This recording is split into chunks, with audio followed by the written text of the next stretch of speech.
बस एवढीच इच्छा आहे स्वामी, बस मला काही नाही. मान पायान आम्ही जास्त पाणी घेतोय. महाराजांनी पाणी घेतलं आणि बाळप्पा महाराजांनी आता ग्लास धरला, स्वामीच्या मुखाशी लावला. स्वामी पाणी घेतलं. काय ते ब्रह्मांड नाही त्याला पाणी पाजायचं. या बाळप्पा महाराजांचं पुण्य असं की स्वामींना पाणी पाजताय, की जन्मच स्वामींच्या सेवेसाठी या बाळप्पा महाराजांचा झालेला आहे. बाळप्पा महाराजांनी पाणी पाजत असताना हाताने ग्लास जवळ ठेवला. कसं विचारावं बाळप्पा महाराजांनी चोळप्पा महाराजांकडे बघितलं. चोळप्पा महाराजांनी डोळ्यांनी खुळवलं. बाळप्पाजी सांगावं, स्वामींशी बोलावं. स्वामी आनंदात आहे असे खुळवताय.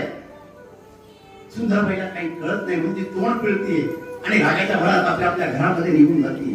गणपतराव जोशी तिथं बसलेले, श्रीपाद भट स्वामींना हवा घालताय, अनेक स्वामी भक्त स्वामींसमोर बसलेले. सर्वांना असं वाटतंय मनामध्ये या बाळप्पांनी काही विचारावं, स्वामी रागात यावं. आज स्वामी आनंदी, स्वामींना आनंदी राहू द्यावं. सर्वांच्या मनामध्ये शंका प्रश्न निर्माण होत आहे.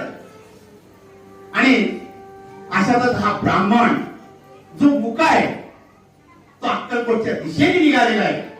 तो अक्कलकोट मध्ये येतो त्याच वेळेस सकाळी सकाळी. आणि हा मुका स्वामींकडे बघतोय आणि स्वामींकडे हात जोडतोय. त्याला इतका आनंद झालेला आहे. महाराजांकडे मागावं काय ते बी विसरून गेलेलं आहे की आपण मुक आहे.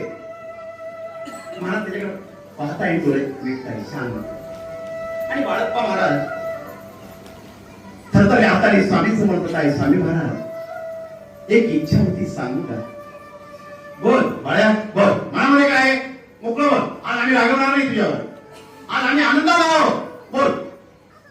महाराज नवरात्र चालू झाली. स्वामी दरवर्षी कुलदेवतेच्या दर्शनाला जातो. खंड पडू नये म्हणून कुलदेवतेला दर्शनाला गेलं पाहिजे. स्वामी महाराज कुलाचार कुलधर्म हा मी केला पाहिजे. स्वामी मला ओढ लागली माझ्या कुलदेवतेची.